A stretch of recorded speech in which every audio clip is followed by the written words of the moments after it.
पिछले हफ्ते शुक्रवार को एमएससीआई की रिबैलेंसिंग हुई और वो बड़ी रिबैलेंसिंग होती है, साल में 4 बार होती रहती है। तो उसकी वजह से मार्केट में भारी गिरावट, उठापटक ये सब कुछ हुआ और आखिरी घंटे में आपने देखा होगा ज्यादातर जो रिबैलेंसिंग होती है वो ट्रैकिंग एरर ना हो इस वजह से लास्ट आवर में होती है। तो वो हुई 360 पॉइंट निफ्टी गिर गया। उसको लेकर के बहुत सारे सवाल उठे कि मार्केट हालांकि सुबह से ही कमजोर था, फिर और तेजी से गिरा, जबकि बहुत सारे फैक्टर पॉजिटिव थे। रुपया बहुत अच्छा रिकवर किया, कच्चा तेल 90 के आसपास ब्रेंट आ गया, और जो एक एमओयू साइन होने वाला ईरान यूएस के बीच में, उसमें भी काफी प्रोग्रेस हुई। तो इन तमाम फैक्टर्स के बीच में भी मार्केट सुबह से गिर रहा था और 2.5 से 3.5 के बीच में तेज sharp fall I because of balancing. उसमें एक मानसून का भी फैक्टर है कि आउटलुक अच्छा नहीं, 90% एवरेज रहने की बात की जा रही है। जब ये सारा कुछ हुआ तो बहुत सारे प्रश्न भी आए, उन प्रश्नों को भी एड्रेस करेंगे आज, और फिर हम लोग अपने चार्ट पे एड्रेस करेंगे। तो जैसा कि हमेशा की तरह सर्वेंद्र जी आज के हमारे मेहमान ही हैं। आज के मतलब हमेशा हर हफ्ते रहते हैं। तो ये सर्वेंद्र जी, हम लोग पहले वहीं से शुरू करते हैं। आज आज ओपनिंग कमेंट्री हम वहीं से शुरू करेंगे। हम पहले उसको दिखाते हैं लोगों को कि ये है, देखिए साहब, ट्रेडिंग एक्टिविटी जो एमएससीआई रिबैलेंसिंग के टाइम हुई थी उसमें टोटल टर्नओवर 2,87,452 करोड़ का हुआ एनएससी में, ये इक्विटी सेगमेंट में। एफपीआई ने इस टोटल में से 69% लगभग 1,98,465 करोड़ का किया, और एफपीआई का ये ट्रेड जो है, नेट सेल जो 20,000 करोड़ की उन्होंने की, 20,637 की, उसका 9-10 टाइम्स है। और डीआईएस ने 53,000 करोड़ का कार्यक्रम किया, और उसमें से जो उनका 16,260 करोड़ की नेट बाई थी वो 3x है। अब इसको लेकर के बड़े सवाल उठे कि जो massive participation by FPI in the market which is not in their radar, मतलब उस मार्केट में इतना क्यों दिलचस्पी दिखा रहे थे जिसको तो भाव ही नहीं दे रहे हैं।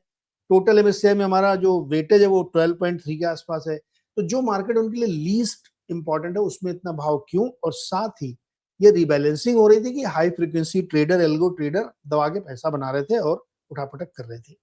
ये प्रश्न जो है, नीलेश शाह जी जो कोटक एएफसी के एमडी हैं, उन्होंने अपने ट्वीट पे लिखा। मैंने ये ग्राफिक वहीं से लिया, credit goes to Nilesh Shah ji. लेकिन नीलेश शाह जी का इशू नहीं है, इशू ये कि हमने ये पॉइंट्स वहां से लिए, इसलिए उनका जिक्र कर दिया। अब प्रश्न ये कि उन्होंने ये दो प्रश्न भी उठाए हैं कि क्या इस बाजार में इतना रडार पे होना चाहिए, और दूसरा एमएससीआई इंडेक्स रिबैलेंसिंग के नाम पर क्या हाई फ्रीक्वेंसी ट्रेडिंग हो रही थी। अब सरवेन जी का है स्वागत।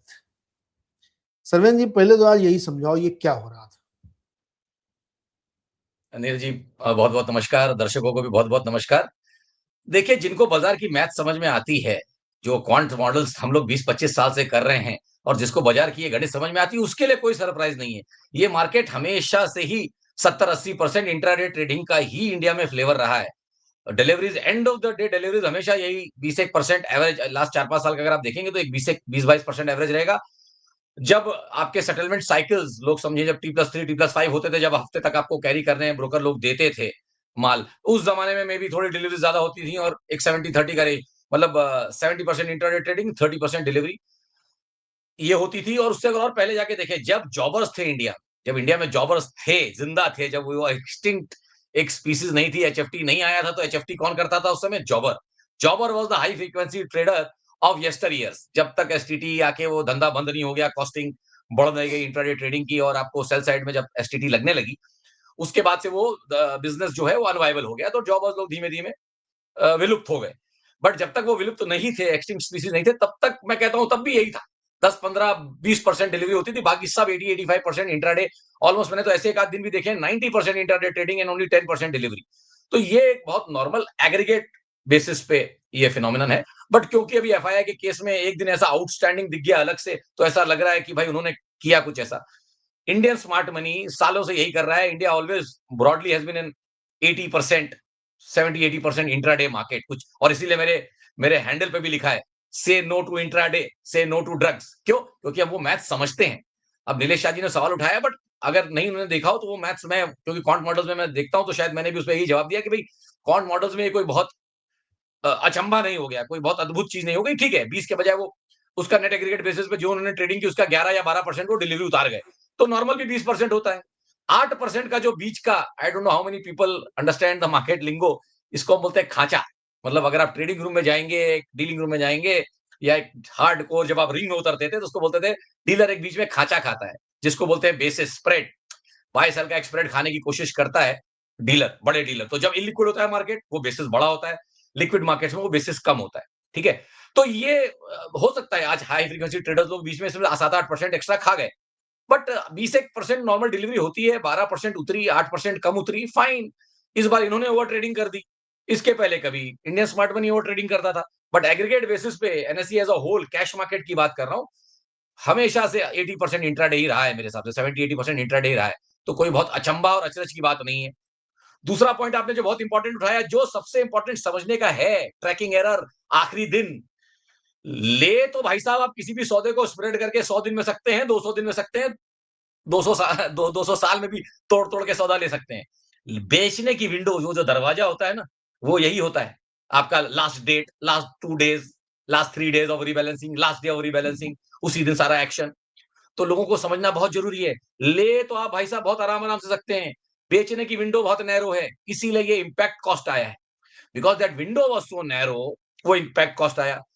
फिर दूसरी बात की रीबैलेंसिंग की बातें हो रही हैं। भाई नेट इफेक्ट क्या आया? रीबैलेंसिंग का मतलब कि ऑलमोस्ट बराबर-बराबर बैठे हों, इक्वल वेट है। तो इसमें ये समझ में आ रहा है क्योंकि इंडेक्स ज़्यादा गिरा, हुँ, तो आई थिंक इंडेक्स कंपोनेंट्स कहीं ज़्यादा बिके और बाकी साइड काउंटर में भी बाइंग हुई होगी। अगर अगर बाय और सेल इक्वल है और खाली 20,000 करोड़ का फ़र्क है, तो ऑलमोस्ट 90% इंट्राडे किया उन लोग ने भी, तो बेसिकली इतना फिर बाज़ार क्यों गिरा? So that means may be heavy weights में ज़्यादा सेलिंग है और नॉन हेवी वेट्स में साइड काउंटर में बाइंग रही होगी equal. So I don't know the exact reason, but that can also be the broad thing. तो 2-3 क्लियर पॉइंट इसमें समझना ज़रूरी है कि इंट्राडे न हमेशा से लोग करते आए हैं। मैं तो अपने बॉसेस से ज और ये सारा किसने करवाया है? सब ब्रोकर लोग का ही है। एसटीबीटी, बीटीएसटी, इंट्राडे ये सब कॉल आएँगे। सी इंडस्ट्री का भी उसमें रोल है। इंट्राडे की आदत लग गई लोगों को, एसटीबीटी मैं अगर एसटीबीटी हटा दूँ ना कि हुँ, buy today sell today buy tomorrow वाला भी अगर आप हटा दो ना, तो मैं कहता हूँ 10% ही इंडिया में जेन्युइन डिलीवरी होती है। 90% तो हमेशा इंट्राडे ट्रेडिंग ही होती है। मैं तो फिर मतलब I can go out of the way and say that also कि आप एसटीबीटी हटा दीजिए अभी, आज लेके कल बेचने वाला, तो और आपकी डिलीवरी वॉल्यूम कम हो जाएगी। चक्कर क्या हुँ, है कि लोगों का लॉन्ग टर्म 12-18 महीने, 24 महीने से श्रिंक होते ये वीकली मंथली एक्सपायरी की वजह से मंथ के आगे 3 मंथ के आगे लोगों का लॉन्ग टर्म खत्म हो गया है। That is the problem with the market. सबको रातों-रात करोड़पति बनना है, सबको इंट्राडे ट्रेडिंग करके रोज़ आधा 1 टका कमाना है। पॉसिबल नहीं है। This maths does not add up और फिर ये हादसे होते रहेंगे बीच-बीच में। अभी तो 1 दिन का है, अभी तो 1 दिन का स्ट्रेस है। मान लीजिए कभी 2 दिन ऐसा हो गया, 3 दिन ऐसा हो गया, तो आप सोचिए कितनी तकलीफ होगी। सो नहीं तो लोगों सर्वेन को जी, जी, भई हम मुझे तो इसमें कोई बुराई नहीं लगती। देखिए सिस्टम ने बनाया ना intraday, weekly expiry, monthly expiry, बात खत्म। Intraday short term, medium term, long term हो गया। तो दिक्कत क्या है? आपका फेयर पॉइंट है। ट्रेड तो सारा एक्सचेंज के अंदर सिस्टम के थ्रू हुआ है और अगर उसमें कोई वायलेशन है तो एक्सचेंज देखेगा। हम अज़्यूम हुँ, कर लेते हैं कि सिस्टमिक कोई वायलेशन नहीं है, विद इन द नॉर्म्स ये ट्रेडिंग हुई है, तो येस इट्स एब्सोल्यूटली फाइन अगर कोई वायलेशन नहीं है तो। ठीक है? और हमेशा से इंट्राडे फ्लेवर बाजार का रहा और एचएफटी को मालूम है कि आज का दिन इंपॉर्टेंट है, एल्गोस को मालूम है आज का दिन, उन्होंने सेंस कर हुँ, लिया ट्रेंड को इंट्राडे की भाई ये तो सेलिंग आ रही है, वॉल्यूम बढ़ रहे हैं। उन्होंने भी उसमें बेचा और उन्होंने इंट्राडे में कवर कर लिया। तो वो 8% आपको अब कम दिख रहा है। बाकी तो मैंने जैसे बोला ना कि 80% तो इंट्राडे ही मार्केट है। कल खाली 92 रह गया, 88 हो गया। 12% ही बिका, 8% एचएफटी वाले बीच का खा जी, गए। सो मोरल ऑफ द स्टोरी ये है कि कोई बुरा ये सिस्टम के अंदर ही हुआ है। आई एम अज्यूमिंग कि वायलेशन कोई नहीं हुआ है। तो यस इसमें कोई गलती नहीं हुई है। और हमेशा से जो पहले जॉबर खाते थे, मैं कह रहा हूँ आज का हाई फ्रीक्वेंसी ट्रेडर क्या है? यस्टर ईयर्स का प्रॉपर जॉबर जो या तो रिंग में जाके जॉबिंग करता था या जो जब कंप्यूटर आ गया तो कंप्यूटर पे बैठ के जॉबिंग करता था। 8 आना 4 आना, 8 आना 4 आना यही होता था। वो खत्म हो गया आज से 5-7 साल पहले जहाँ से एसटीटी आया, वहाँ से जॉबर्स धीमे-धीमे खत्म हो गए क्योंकि कॉस्टिंग बहुत बढ़ गई ट्रेडिंग की। सो जी। इसीलिए बाजार की लिक्विडिटी कम हुई थी। अब जो आके एचएफटी वाले पूरा कर रहे हैं लिक्विडिटी, इसीलिए आपको वॉल्यूम्स इतने ज़्यादा बढ़ते हुए दिख रहे हैं। क्योंकि एचएफटी जितनी स्पीड से कर लेता है, एक ह्यूमन हैंड उतनी स्पीड से नहीं कर पाएगा ना। आप 1 सेकंड में कितने सौदे डाल लेंगे हाथ से? 1 बहुत कोई हुँ, फास्ट हुआ तो 1 भी पूरा नहीं पड़ेगा और वो तो 4-400 5-500 सौदे और लेटेंसी में 10-10 हज़ार सौदे सेकंड के मार सकते हैं। तो एक्सचेंज में उतना अलाउड नहीं है मेरे हिसाब से इंडिया में। इंडिया में वो फिगर कम है बट बाहर आप जाइए ग्लोबल मार्केट्स में आई थिंक 10,000 ट्रेड्स पर सेकंड आर अलाउड। तो फिर आप उससे कैसे उंगली से कैसे कम्पीट करेंगे उससे? पॉसिबल नहीं है ना। तो इसीलिए इतना बड़ा आपको ये जो कहते हैं ना एनोमली दिख रही है, वो एक ऐसा दिन उभर के आ रहा है, जहाँ एचएफटी हुँ। वालों ने लगता है बहुत वॉल्यूम कर दिया। जी। नहीं, नहीं, बिल्कुल सही है। मैं तो ये कहता हूँ जैसे उनके दिन बहुरे वैसे सबके दिन बहुरे। सब लोग एचएफटी बन जाएँ, इसमें क्या बुराई है? हमें क्या लेना-देना? नहीं, नहीं, एक लॉन्ग टर्म बाज़ार को खत्म कर देंगे आप। मतलब अगर ये वाला सेटअप सब लोग इंट्राडे ही करने लगे, तो ये लॉन्ग टर्म वाला सेटअप ये it will not healthy, it is not healthy. मेरे हिसाब से तो too much of jobbing also is not healthy.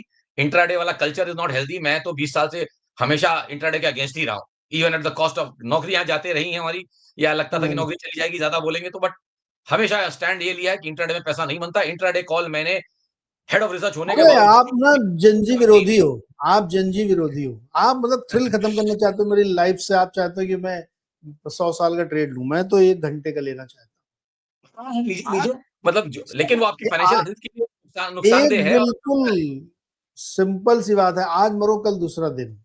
कल किसने देखा है? ज़रा एन्जॉय करो, एन्जॉय द लाइफ।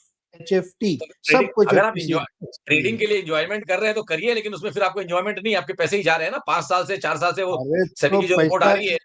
पैसे कोई कमी नहीं है सुरवीन जी, खूब पैसा है हमारे यहाँ। देखो 40,000 करोड़ की एसआईपी चलती है। आप क्या मतलब हल्के में ले रहे हो आप?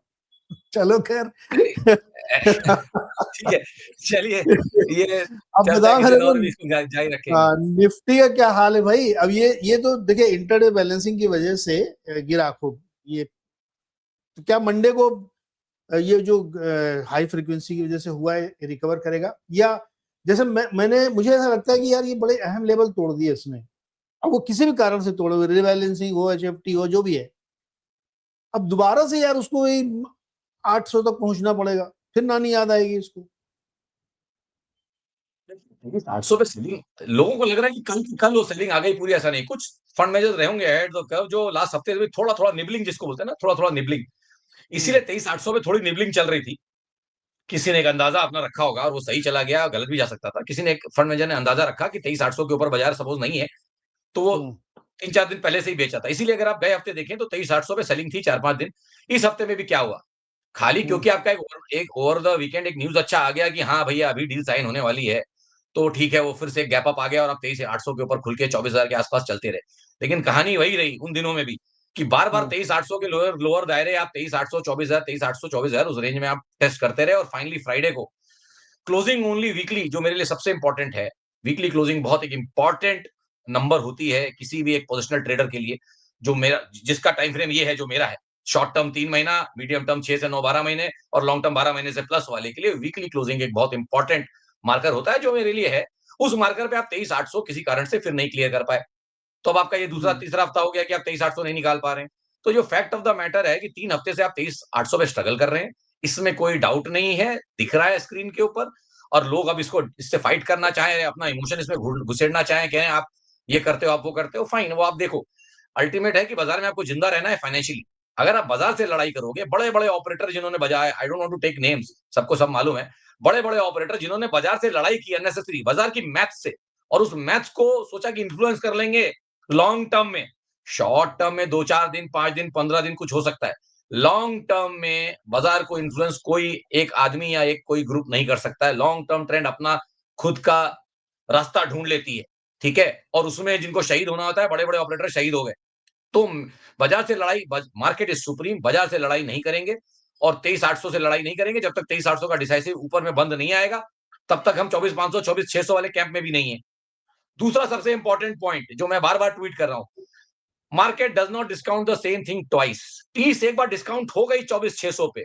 इस बार जब साइनिंग की बात आई, क्या आप 24,600 भी गए? Answer is no. So I don't have, so मैं न्यूज़ इसीलिए देखता ही नहीं हूं। लोग कहते हैं कि न्यूज़ न्यूज़ देखता ही नहीं हूं। न्यूज़ विल फॉलो प्राइस, ये हमारा ब्लाइंड बिलीफ है।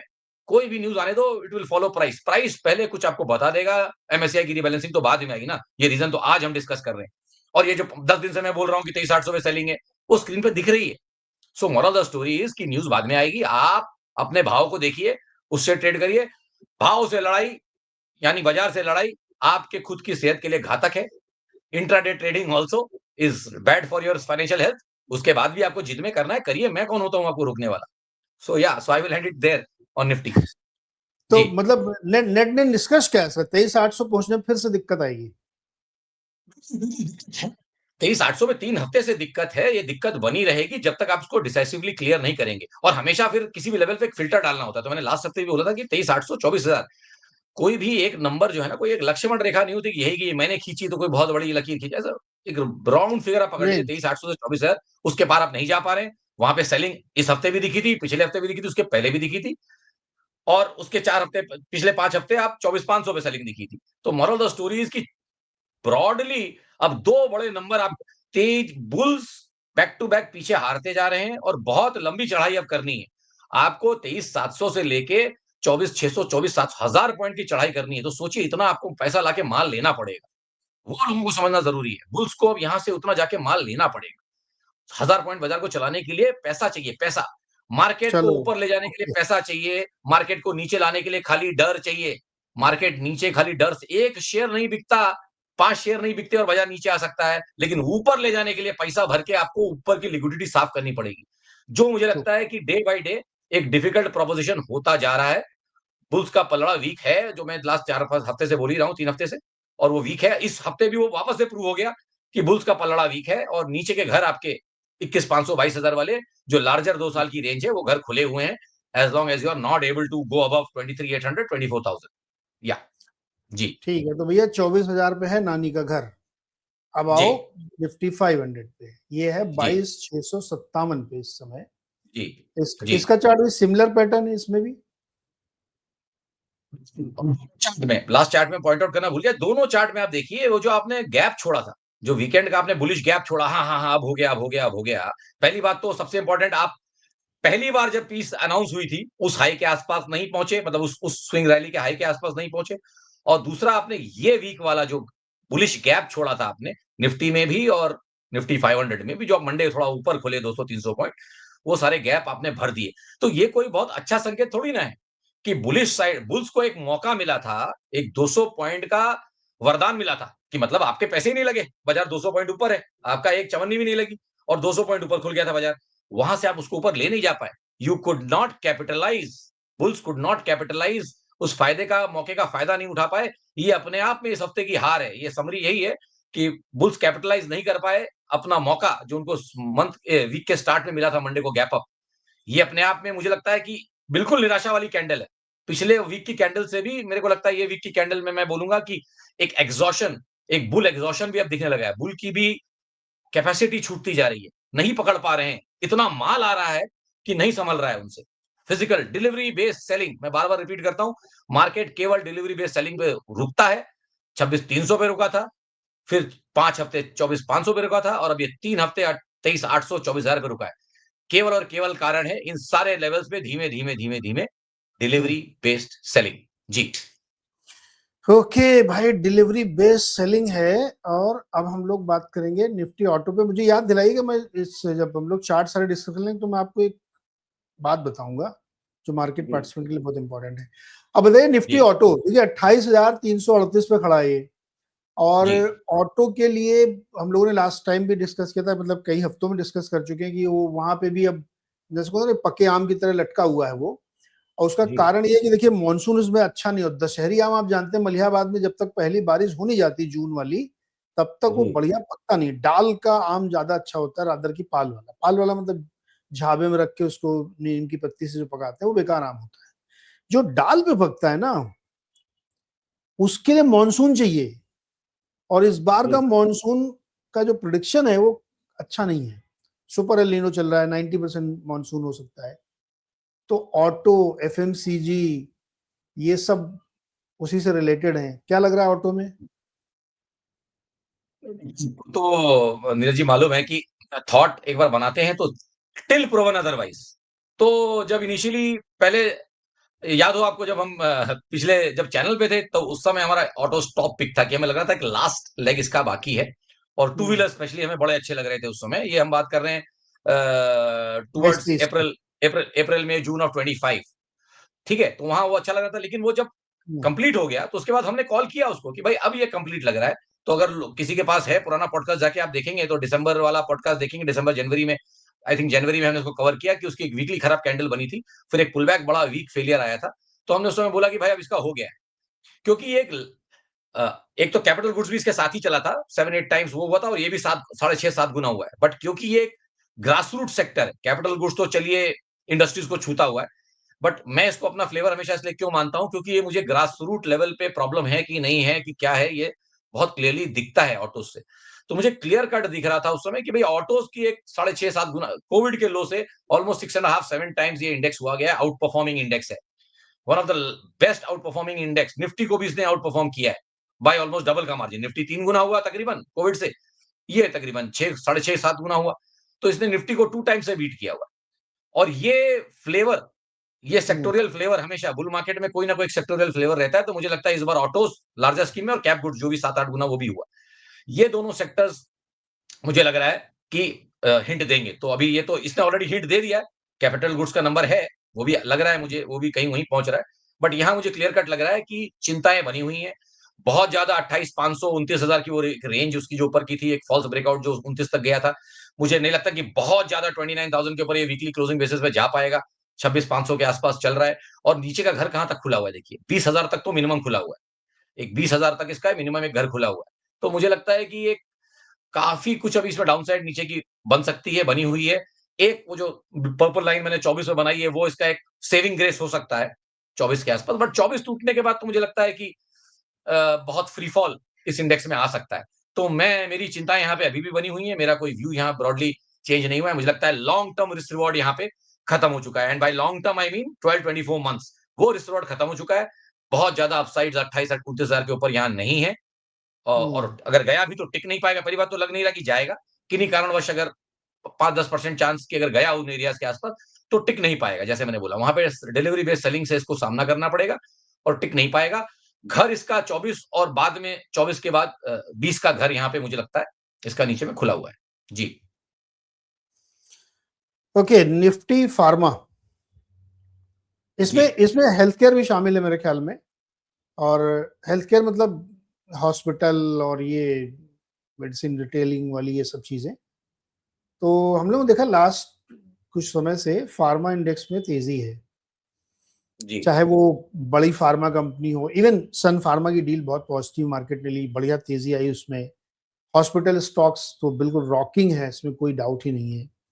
करेंसी डेप्रिशिएशन का भी इनको फायदा मिला है इसमें। तो कैसा लग रहा है आपको ये फार्मा इंडेक्स?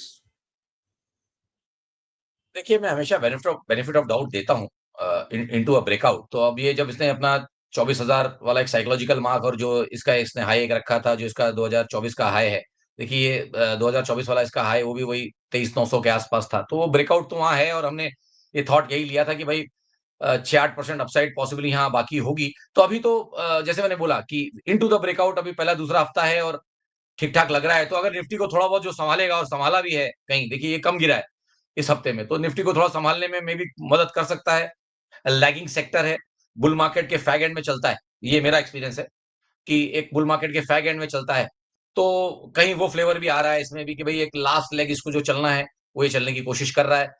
तो मैं दे रहा हूँ इसको 1-2 हफ्ते और दे रहा हूँ और हमने थॉट यही लिया था कि भई कहीं इसमें 25,500 26,000 तक के टारगेट यहाँ पे कहीं हो सकते हैं पेंडिंग। हम्म, आए तो वो आपको एक 4-5% 6% ट्रेडिंग का ट्रैक्शन मिलेगा, बट उसके बहुत बियॉन्ड मुझे कुछ लग रहा है, ऐसा भी नहीं है। So we will cross the bridge when's it happens. But देख रहे हैं अलर्ट ये है कि कहीं यहाँ फेलियर तो नहीं है। ब्रेकआउट में अगर फेलियर हुआ तो ये बहुत जल्दी सिग्नल दे देगा आपको। तो आई थिंक 1-2 हफ्ता इसको दे लेते हैं इनटू द ब्रेकआउट, और अगर 4-5% करना है तो वेरी गुड, और अगर कहीं किसी कारण से फेलियर हो गया तो फिर प्रॉब्लम। तो इसको एनालाइज़ करेंगे। बट निफ्टी को सँभालने वाले ये 2 सेक्टर मैं इसलिए आज लेके आया कि अगर निफ्टी को थोड़ा कुशन मिलेगा, मिल सक हम्म। दो अगले 2-3 हफ्ते, तो पॉसिबली ये लोग दे पाएँगे। मतलब फार्मा उसमें से एक होगा। और दूसरा ये कैपिटल गुड्स वाला, जी, जी, यार इसमें देखो दोस्तों, दर्शकों को याद ही होगा कैपिटल गुड्स की जो कंपनियां ना, उसमें भाई ताबड़तोड़ तेजी आई है, बहुत जबरदस्त तेजी आई है।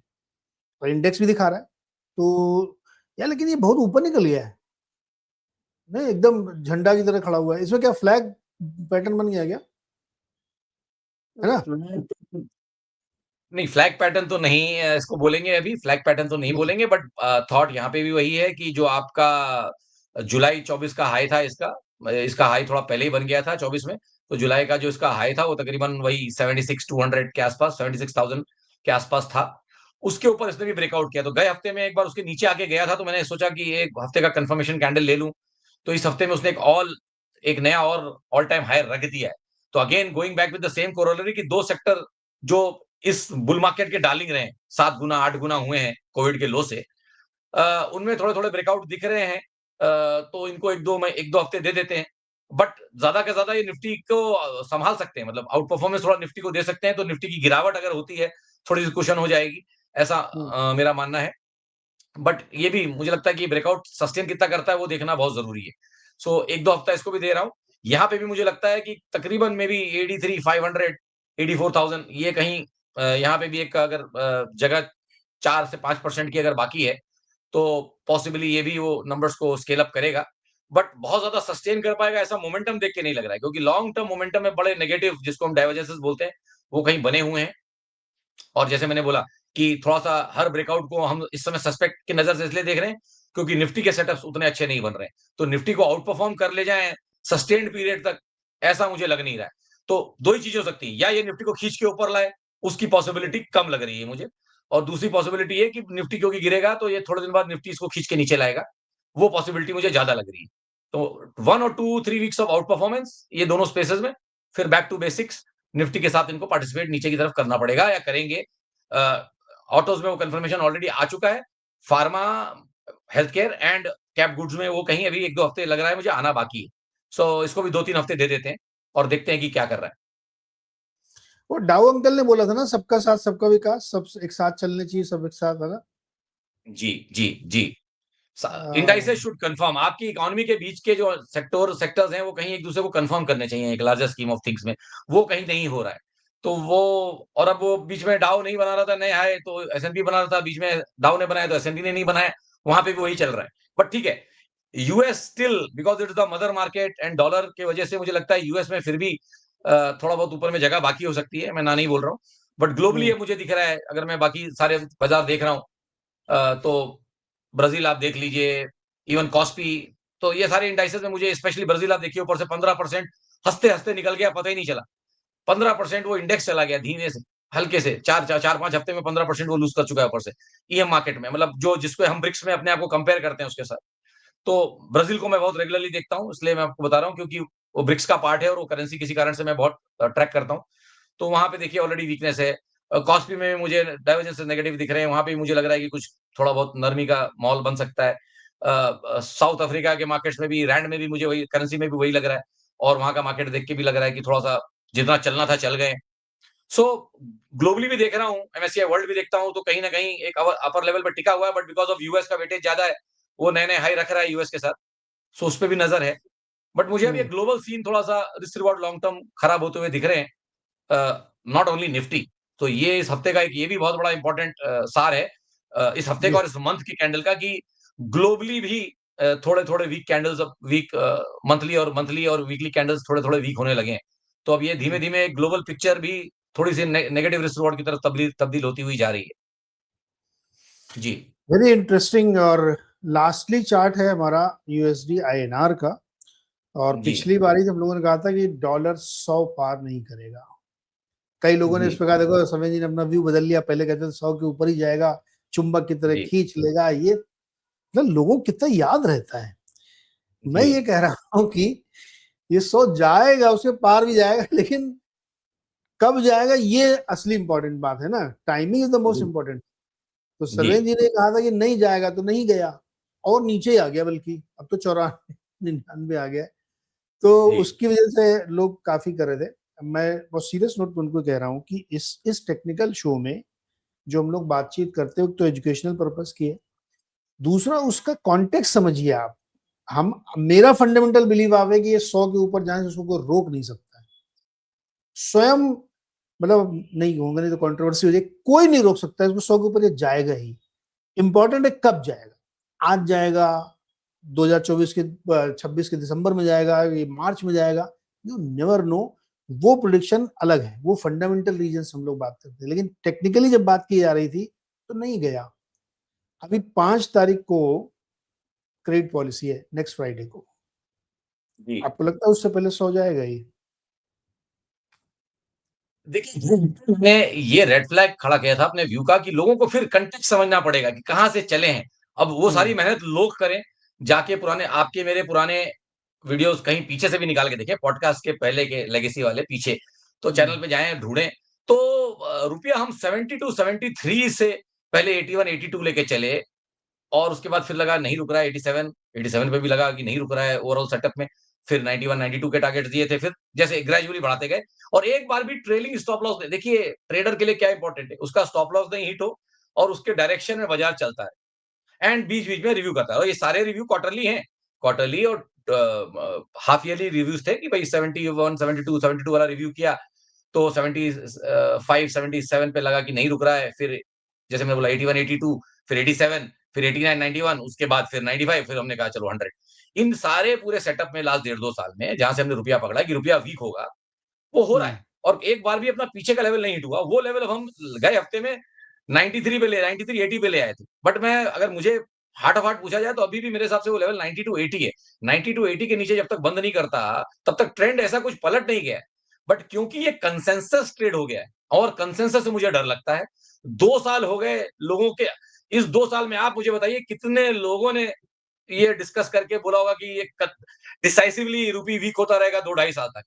बहुत कम हुँ, लोग, मैं नहीं बोलता हूँ कि मैं अकेला, बट बहुत कम लोग। गिनती के चुनिंदा 1-2 लोग गिनती के आप उँगली पे गिन सकते हैं कि जिन्होंने ढ ढ 2 ढाई साल में ये स 70-72 से लेके 97 की जर्नी की है। तो उस जर्नी में मेरा पेट भर गया और मेरे साथ कंसेंसस आ गया, तो मैंने सोचा भाई कंसेंसस से अपने को दूर हम हटेंगे। उसको भी हमने 2-3 हफ्ते दिए थे। लास्ट हफ्ते यही बोला कि कंसेंसस है, बट मैं इसको हुँ, 2-3 हफ्ते दूँगा।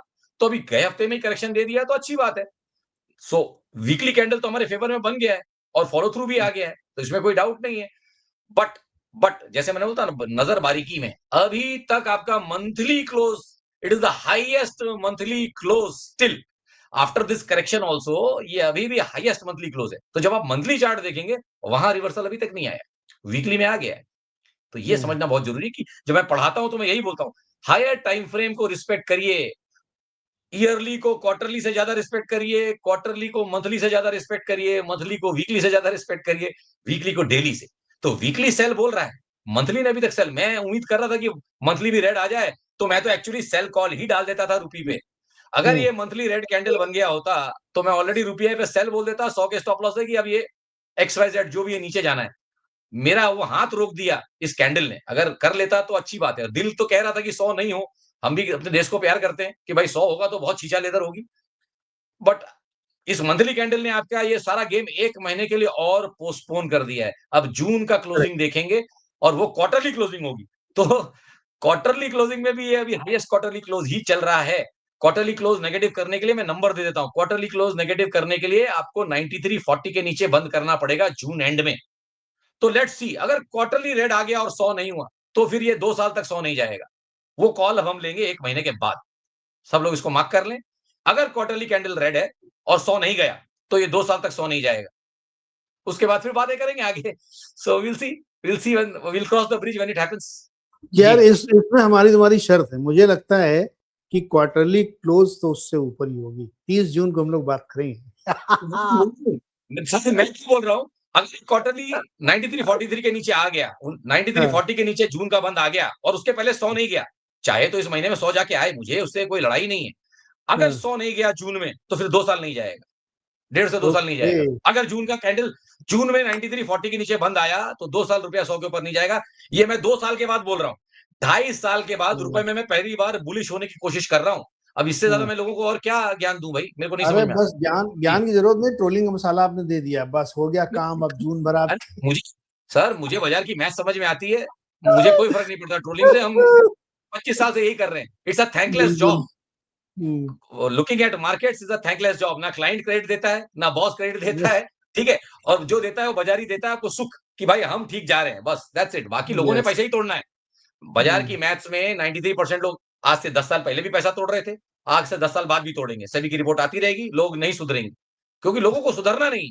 अच्छे लोग जो बोलेंगे, अच्छे लड़के को ना लड़की नहीं मिलती है और मवाली टाइप तो कहने का मतलब है कि हम इतनी मेहनत करके अरे अच्छी चीज़ें भैया बोलेंगे ना तो हम बुरे हैं, तो हमारे फॉलोअर 10,000 और जो फ्रॉड करके गया है, फ्रॉड फुरू लोग वो 5-5 लाख फॉलोअर लेके बैठे हैं। ये सबसे बड़ा प्रॉब्लम है इस देश का, मतलब दुनिया का। कि आदमी को जो है ना, अच्छा आदमी, कड़वा आदमी पसंद नहीं आता जो सीधा मुँह पे बोलता है। तो हमारे फॉलोअर 10-12 हज़ार, और आप देख लीजिए एक से एक फुरू लोग, मैं नाम किसी का नहीं लेना चाहता, जिनको बाज़ार की एबीसीडी नहीं हाँ, समझती, वो 5-5 लाख फॉलोअर लेके बैठे हैं, क्योंकि वो आपको होप बेच रहे हैं कि आ जाओ कल करोड़पति बना देंगे, आ जाओ परसों करोड़पति बना देंगे। कोई बना है क्या लास्ट 10 साल से ट्रेडिंग करके करोड़पति? नहीं। वो 1 आध 2 लोग, अच्छा, कभी बताते नहीं कि कैपिटल कितनी ट्रेड कर रहे हैं। अरे भाई, तुम 25 लाख इंट्राडे का अपने पास स्क्रीनशॉट भेज रहे हो, ये भी तो बताओ कि 10 करोड़ का कैपिटल ट्रेड कर रहे हो। कितने लोगों के पास 10 करोड़ रुपया है वो 25 लाख कमाने के लिए? प्रॉब्लम वहाँ है।